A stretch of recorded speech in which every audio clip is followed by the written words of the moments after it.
지금까지 그런 논의를 계속해서 하고는 있는 거죠. 그러니까 물론 동물권이 아직 제도화되지도 않았고 헌법에서 동물에 관한 언급도 없지만 그래도 조금씩이라도 얘기는 나오고 있다. 그래서 이제 처음으로 돌아가서 아까 이제 동물한테 권리가 있다고 생각하시냐라고 여쭤봤는데, 그래서 동물이 갖는 권리를 말씀드린 어떤 소송을 할 수 있는 권리, 법률상 보장되는 권리로 본다면 사실 지금은 없어요. 권리가 없고. 근데 다만 그 권리가 소송을 할 수 있는 권리만 해당되냐.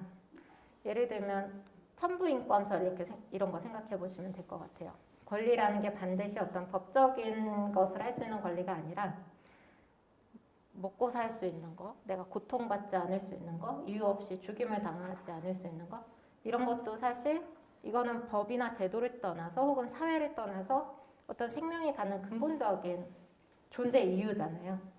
그런 거를 권리로 본다면 분명히 동물한테도 권리가 있다. 이거는 헌법이나 민법, 우리나라처럼 법적으로 보장되지 않는다고 해서 부인되는 권리가 아니라 생명이 태어난 그 존재 자체로 당연히 인정되어야 하는 그런 권리라고 생각하시면 될 것 같습니다.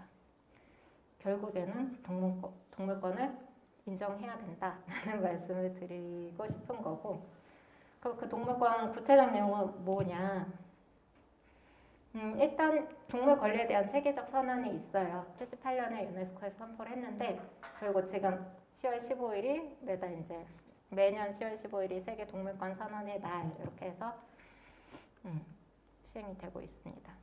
그래서 이 동물권에 관한 세계적 선언이 뭐냐면 동일하게 생존할 권리, 존중될 권리, 학대나 잔혹행위의 대상이 되어서는 아니 된다.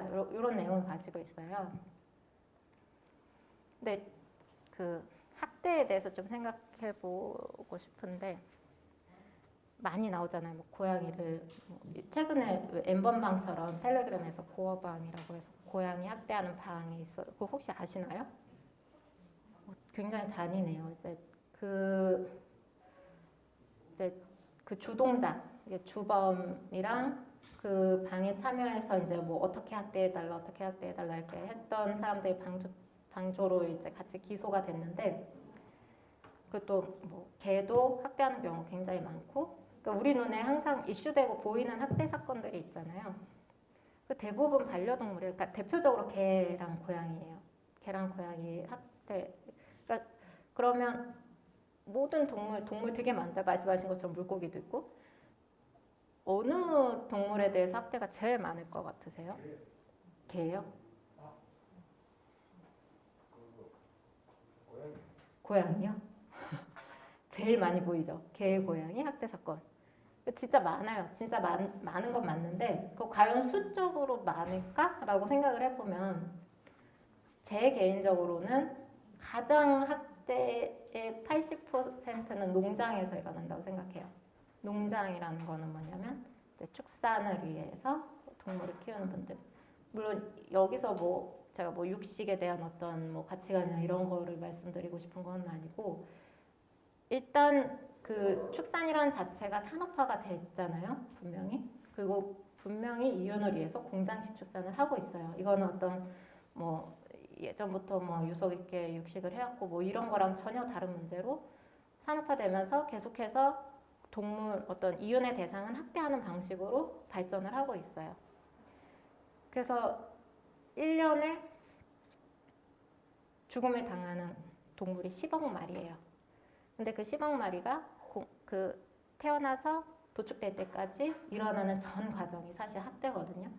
그래서 그런 학대 건수와 우리가 최근 이렇게 많이 접할 수 있는 반려동물 학대, 사실 수적으로는 비교할 수 없다고 저는 생각을 해요. 근데 다만 그렇다고 그러면 반려동물 학대 중요하지 않냐?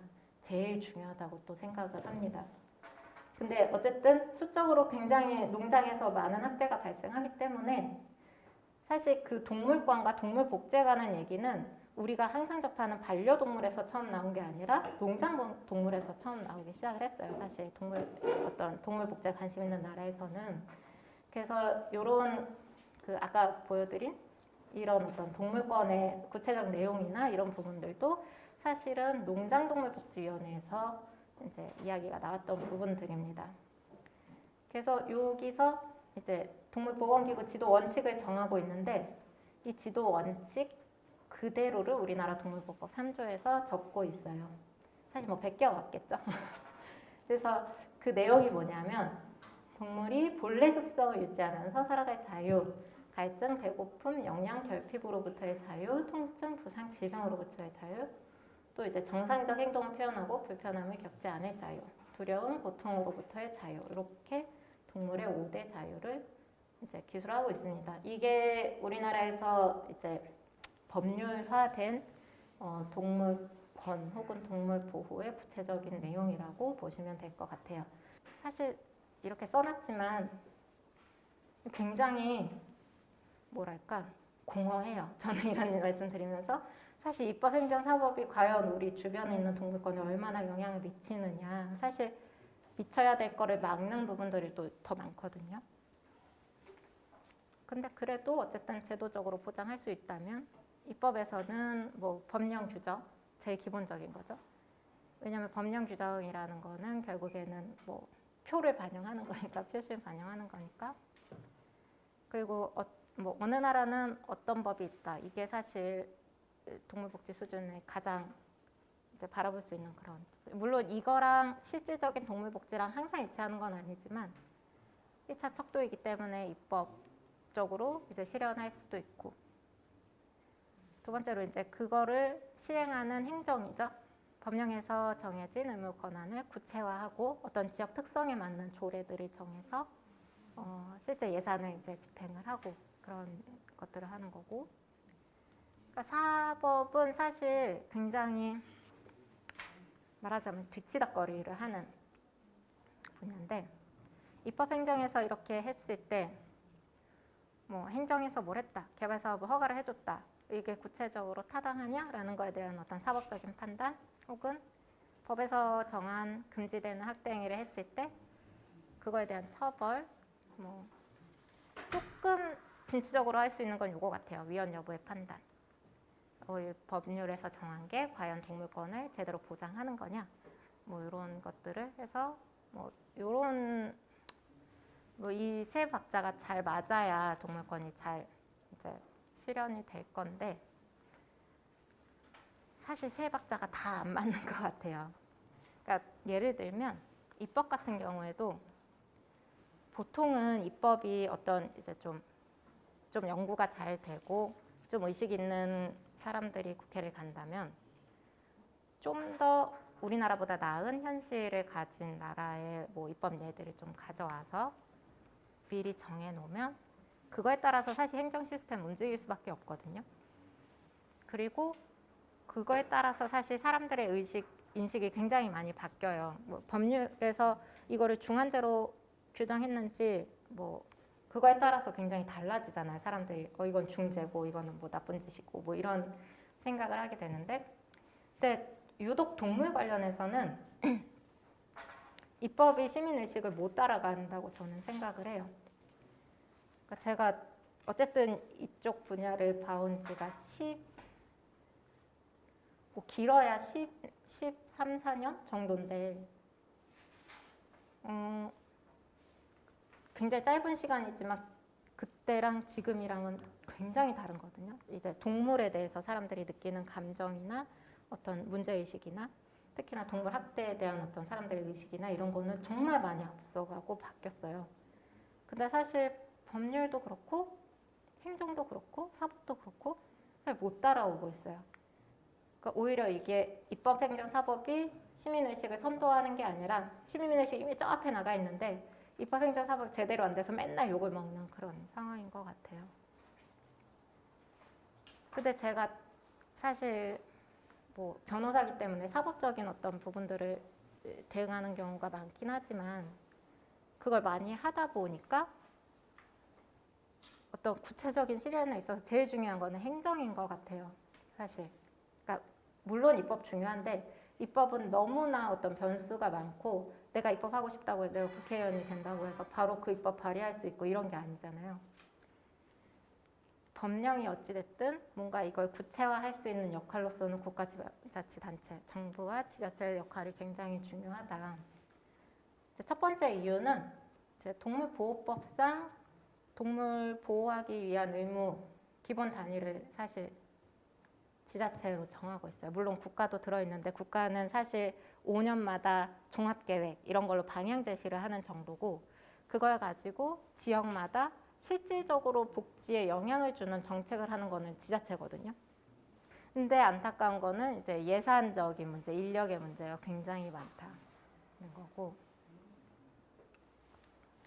그래서 동물 관련한 정책 기본 단위 지자체라고 보시면 돼요. 그래서 뭐 반려동물 관련 물론이고, 예를 들면 이제 동물 등록 같은 경우 다 지자체에서 하죠. 보호소 운영도 지자체 단위로 하는 거고, 농장 동물은 사실 농식품부에서 주로 하는데 이제 뭐 살처분을 한다거나 이런 이제 구체적인 방역이나 이런 부분들은 지자체에서 하지만 중앙행정기관의 뜻을 좀 거역하지 못하고 있는 입장인 것 같고, 야생동물, 실험동물이랑 좀 다른 것 같아요. 야생동물은 이제 환경부에서 이제 약간 좀 전체적인 그림을 그리는 분야고, 실험동물도 식약처에서 주로 담당을 하죠. 근데 이제 어쨌든 반려동물이나 이제 복지가 문제되는 어떤 동물권 관련한 문제들은 대부분 지자체 정책에 의해서 실현되는 경우가 많다라고 보시면 될 것 같아요. 그렇기 때문에 이제 지자체에서 지역 특성을 좀 많이 반영해서 동물 관련 정책을 수립하고 사업을 구상하고 이렇게 할 수 있는 거죠. 그러니까 사실 지역 사업, 각 지자체 사업이 거의 전부이기 때문에 이런 부분들을 이제 지자체에서 시행한다는 게 굉장히 중요한 것 같아요. 그리고 사실 어떤 이제 지역마다도 특성이 굉장히 다르잖아요. 그러니까 이거 활동을 하다가도 서울 다르고 수도권 다르고 이 분위기가 동물을 대하는 분위기도 다르고 또 그 지역에서 어떤 동물이 문제되는지도 굉장히 다른데 그런 거를 이제 그냥 국가에서 정해서 할 수는 없어요. 그래서 지자체에서 하는 일들이 굉장히 중요하다. 그리고 효율적인 관리를 위해서도 그렇고 실질적으로 이 지역에서 어떤 문제들이 발생하는지 사실 그 지역이 제일 잘 알기 때문에 지자체가 하는 일이 굉장히 중요하다. 그래서 어떤 일들을 하고 있는지는 뭐 많이 아시는 내용들일 것 같아요. 이제 대표적으로 보호소죠, 보호소. 구조동물, 이제 유기동물을 구조 보호하는 의무가 동물보호법에서 지자체한테 부여를 하고 있거든요. 그래서 지역 보호소들을 운영 중이고 길고양이 중성화 사업 정말 많이 하세요. TNR이라고 해서 뭐 직접 제보해서 하시는 분들도 캣맘, 캣돼지 분들 굉장히 많으신데 중성화 사업하고 이제 최근에 하고 있는 게 마당개 중성화 사업. 이제 뭐 제주, 경기, 창원, 하동 이렇게 좀 많이들 하고 있는데 사실 굉장히 논란이 되는 사업이기도 해요. 마당개라는 게 뭐 이를테면 시골개, 풀어서 기르는 개. 그 개들이 이제 번식 때문에 유기견이 많이 발생하고 하기 때문에 하는 사업인데 항상 여기에 이제 따르는 게 주인 있는 개인데 그걸 왜 세금을 들여가지고 중성화 하냐 이 얘기가 꼭 나오죠. 근데 사실 이게 마당이 풀어서 키우고 요새 목줄 안 하는 거를 생각하기 힘든 분들도 계시지만 또 안 그런 분들 계세요. 진짜 막 어르신 분들은 옛날엔 키우던 것도 막 갖다 잡아먹었다고 이런 말씀들 하시는데 이제 그런 분들의 인식을 고치세요 한다고 할 수 있는 건 아니고 근데 또 지자체에는 구조보호 의무가 있고 사실 충돌하기 때문에 어느 정도 세금을 쓸 수밖에 없는 상황 아닌가라는 생각도 들긴 합니다. 그리고 이제 요새 돌봄 치약 가구 막 되게 두 분이 생활을 하시는데 반려동물이 너무 많이 번식을 해가지고 이제 그 동물들이 위험에 처하는 경우들이 있어요. 물론 사람도 그로 인해서 위험해지고 그런 경우에 이제 의료 서비스나 이제 그 동물들 등록하게 하는 그런 것들을 지원하는 사업들을 하고 있습니다. 그 이제 최근에는 저 등록이랑 이제 연계해서 보험 지원하는 경우도 많이 있어요. 그런 사업도 많이 하고 이제 가장 뭐랄까 관광 자원화를 하면서도 좀 동물 복지에 기여도 하고 그게 어떤 문화예술적인 공간으로서 의미도 가지고 이런 것들이 이제 최근에 이제 테마타운, 뭐 테마파크 이런 거 많이 이제 하시려고 하는 것 같아요. 네, 뭐 테마파크, 테마타운은 되게 여러 가지가 있어서 다 일률적으로 뭐 좋다 나쁘다는 말씀드리기 어려운데 이제 저희가 지향하고 싶은 부분들은 어떤 동물 자체에 대한 산업, 예를 들면 이제 동물 생산, 패션 이런 것들은 좀 지양해야 되고 오히려 지금 뭐 유기되는 동물들을 입양하는 사업이라던가 그 노령견이 되거나 노령묘가 되었을 때 이제 그들을 어떻게 할 것이냐 뭐 이런 부분에 있어서의 산업은 좀 많이 발전이 되면 좋을 것 같다라는 생각을 합니다. 그래서 지금 제가 들은 고양이 마을, 고양이 학교 이런 것도 사실 그런 부분에서 이제 진행이 될 거라고 기대를 하고 있습니다. 고양이 마을이 사실 일본에 유명하잖아요. 그래서 이 김에 저도 찾아봤는데 이런 거 되게 귀엽더라고요. 이런 거 개발하면 좀 아무튼 관광적인 효과가 좀 많을 것 같고 뭐 이런 대만에도 있고 이렇게 유명한 곳 일본 아오시마 섬에도 이렇게 있고 그러니까 이런 근데 사실 조금 좀 다른 것 같기도 한 게 그러니까 자연 발생적인 거 면이 좀 강한 것 같고 지금 이제 얘기가 나오는 고양이 학교는 좀 어떤 보호소적인 느낌 이게 더 강한 것 같아요. 그래서 이제 그 부분에 대한 궁금증도 많더라고요. 변호사들도. 근데 다만 이렇게는 되면 안 되겠다라는 말씀을 꼭 드리고 싶어서 가져왔어요.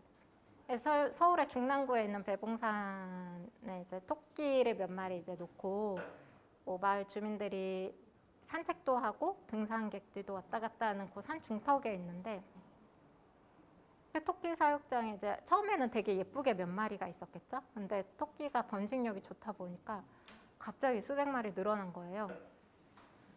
근데 이게 그러니까 사실 고양이 학교도 그렇고 첫째도 개체수, 둘째도 개체수, 셋째도 개체수인 것 같아요. 정말 관리를 잘 하려면 개체수 조절, 중성화 관리 이런 거를 정말 잘해야 된다라고 말씀드리고 싶은 게 이거 분명히 좋은 취지에서 처음에 했을 거거든요. 그리고 뭐 나름 막 이런 것도 있다 약간 이색적이고 하니까 좋은 얘기도 많이 들었을 건데 갑자기 관리가 제대로 안 되다 보니 이런 상태에서 죽은 폐사되는 토끼들도 있고 심지어 여기서 이제 너무 많아지니까 막 나눠준 거예요. 한마디로 이렇게 그러니까 사실 굉장히 무책임한 입양을 이제 유발을 하는 거죠. 지자체가 오히려 구조보호 의무가 있는 지자체가 입양을 그렇게 약간 무책임한 그건 결국에는 유기동물을 구조보호할 의무가 있는 지자체가 유기동물을 발생시키는 거거든요. 사실 조금이라도 그렇게 되면 굉장히 비판을 받을 여지가 있어요. 그래서 좀 말씀드리고 싶은 거고 그 인천 송도 국제도시에 인공섬인데 여기 이제 토끼섬이라고 해서 여기도 약간 좀 볼거리를 만들고 싶었던 것 같아요. 근데 여기도 마찬가지로 토끼들 여기 잘 안 보이실 수도 있는데 털도 굉장히 상태가 안 좋고 되게 안 좋아요. 이런 상태로 막 애들이 밀집해서 있는 거예요. 이것도 굉장히 비판을 많이 받았죠. 그래서 사실 고양이 학교 자체에 대해서는 이거는 이미 다 알고 계실 거고 이런 내용보다도 사실 이제 정말 관광적인 효과 아까 전에 그런 요새는 캐릭터 이런 것들 굉장히 뭔가 창출해낼 수 있는 얘기 많잖아요. 근데 저도 그런 거 되게 좋아하거든요. 막 예쁘고 귀엽고 이런 캐릭터 같은 거 만들어 놓으면 좋을 텐데 이제 그런 거 되게 좋고 또 이제 저도 가장 좋다고 생각하는 게 이제 주변 그 지역 분들이 뭔가 그래도 이걸 함으로 인해서 내 삶이 윤택해졌다고 느껴야 되잖아요. 그럼 이제 그로 인한 어떤 관련되는 사업들 이런 것들이 좀 활성화됐으면 좋겠어요. 그러니까 그게 꼭 뭔가 이게 돈이 돼서라기보다는 우리 마을에 이게 생겨서 나한테도 이게 뭔가 돌아오는 것 같고 나도 여기 참여하는 느낌이 있다 그러면 그게 되게 제대로 된 지방자치인 것 같아요. 근데 이제 정말 주의해야 될 부분은 그게 이제 막 그걸 위해서 뭔가 고양이를 막 약간 수집하듯이 된다거나 개체 관리가 안 된다거나 했을 때는 긍정적인 부분 요만큼만 드러나고 이제 그것만 확 사실 이런 것들도 분명히 긍정적인 부분이 있었을 거라고 생각을 해요. 근데 개체수 관리가 안 되면 결국에는 엄청나게 욕을 먹고 이제 없애야 되는 그런 상황이 되기 때문에 이제 그 부분은 꼭 이제 고려를 해주셨으면 좋겠다. 일단은 제가 오늘 통영의 고양이 학교 얘기도 듣고 싶었고 어쨌든 처음 오면서 여러분 전반적인 짧은 시간이지만 얘기를 나누고 싶어서 준비를 했는데 많은 도움이 되셨는지 모르겠습니다. 저는 여기까지 하겠습니다. 감사합니다.